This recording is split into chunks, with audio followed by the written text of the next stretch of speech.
Hello and welcome back to my channel. In case you're new here, I'm Tina.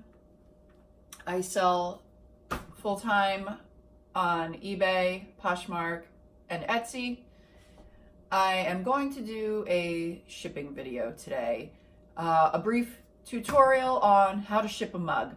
I feel like for those of you who are just starting hard goods or tempted to start hard goods, mugs are kind of a good entry-level way into hard goods. And they're not all created equal, of course. Some sit forever and don't sell. Others sell fairly quickly.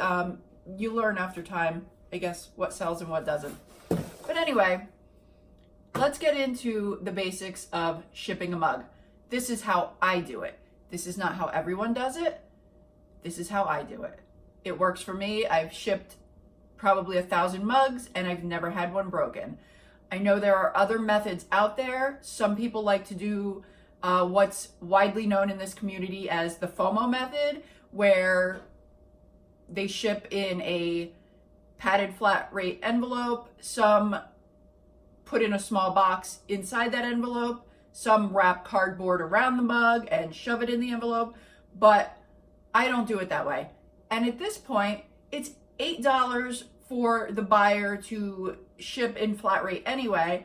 And typically it's going to be about $10 to ship a mug, sometimes more, you know, depending. I mean, I've definitely shipped mugs to California and it's cost, you know, $14 or something like that. But let's get started here. First, I'm going to show you the basics, what you kind of need, or what I need, what I use. Like I said, this is the way I do it. So, trusty tape, of course, doesn't have to be eBay branded, because you may not be even selling on eBay. It could be selling on Etsy or wherever.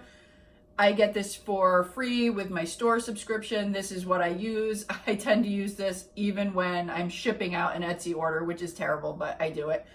Although I did buy some clear tape recently to try to stop doing that. So next thing I use,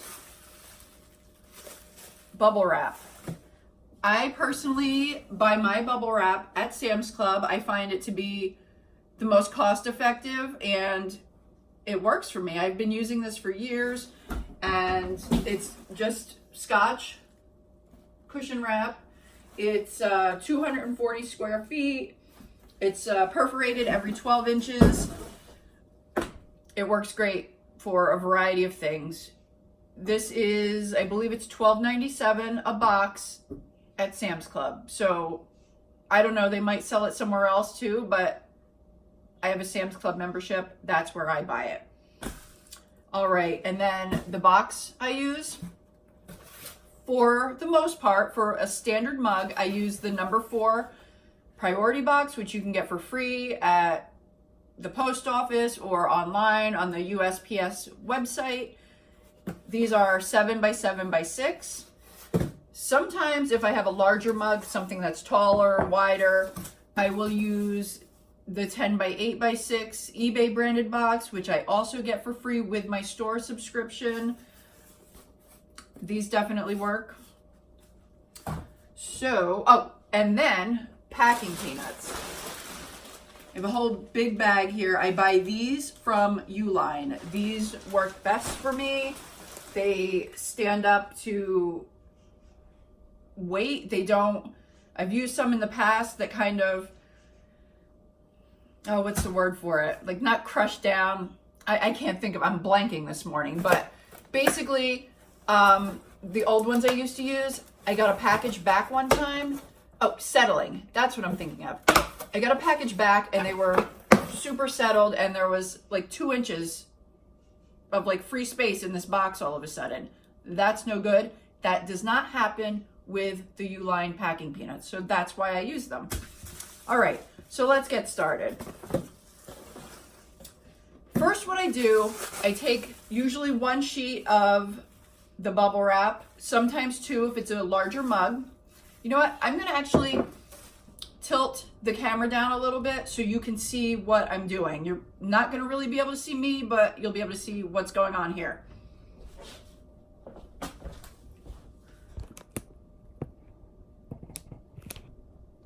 Okay, there we go. I think that's a little bit better. Okay, so what I do, I put usually one, this one actually might take two. I like to make sure that void is filled, and that's with any hard good I ship, really. If there is a void of space,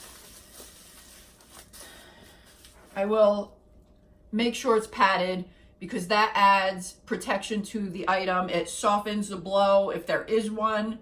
It's just something I do. So then I typically take, like I said, these are perforated every 12 inches. So I typically take 4 squares of this. I can find where here it is. And then I wrap the mug. I usually put it like about 4 inches maybe, so I can wrap it around the handle first. Also filling that void in the handle, giving that extra protection. See what I mean? And then I will just keep rolling, rolling, rolling, and then tape it. I do have a tape gun, but I have not been using it because my wrist has been bothering me. I think from all this Poshmark sharing, I feel like I've developed a little carpal tunnel, and my wrist has been killing me lately. And the tape gun really irritates it, so I'm not using it. I've been using this pair of scissors. Sometimes I use my teeth. Not gonna do that on video. All right, so wrap the tape around like so. I'm talking and not showing you what I'm doing. And then I kind of tuck in the top, just wrap the tape around, tuck in the bottom parts of the bubble wrap it around again. And then it looks like this. It's all wrapped up nice and padded. So then I take some peanuts. This is my dispenser. Super high tech, right? Just put a small layer in the box. This box I already had assembled.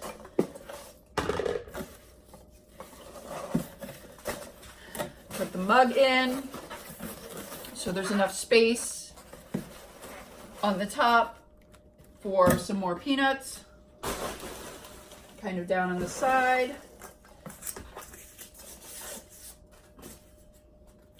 I make sure I really kind of pack it in there. And also, I use a packing slip. Not everyone does. I do. It's a preference for me because sometimes if the label gets destroyed or, you know, for whatever reason they have trouble making out the address, if they open up the package, they're going to know who to send it to or who to send it back to because the address and the return address is on that packing slip. I mean, some people don't want to do it because it is extra paper being used, whatever. I just like doing it. My preference. So give me 1 second. I'm going to actually go grab my packing slip because that's one thing I didn't have over here. Hold on a sec. All right. You know what? Something happened with my printer and my packing slips are all jacked up. So hold up. All right. Some technical difficulties. While I do typically include a packing slip, today I will not be because something is wrong with my printer and it's printing in like microscopic lettering. I don't know what's wrong with it. I've tried to adjust the fit and I don't know.